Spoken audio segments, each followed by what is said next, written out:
The rising cost of the Iran conflict and the growing concerns over America's weapons reserves place the U.S. Secretary of War, Pete Hegseth, under intense scrutiny.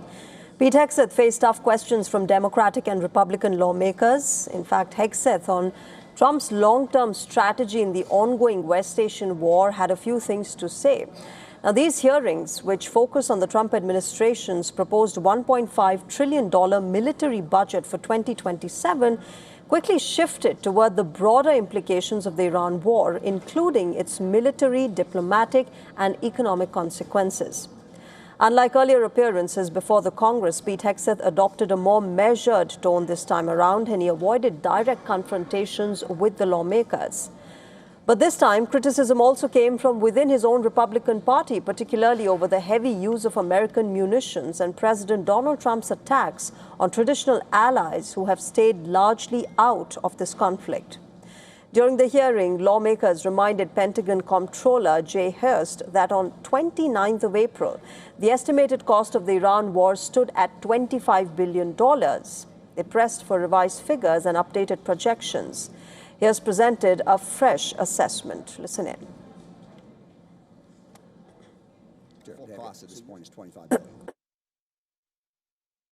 billion. So at the time of testimony in front of the House, it was $25 billion.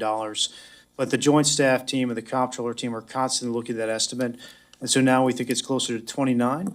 That's because of updated repair and replacement of equipment costs, and also just general operational costs to keep people in theater.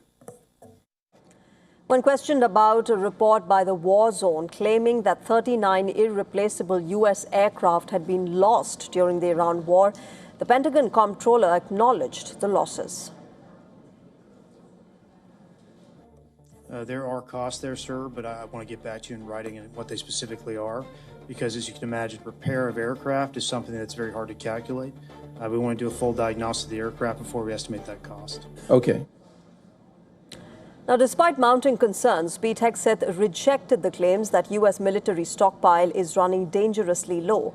Speaking before the House and Senate defense spending panels, he insisted that the Pentagon still has sufficient missile defense systems and ammunition to sustain current operations and respond to future threats.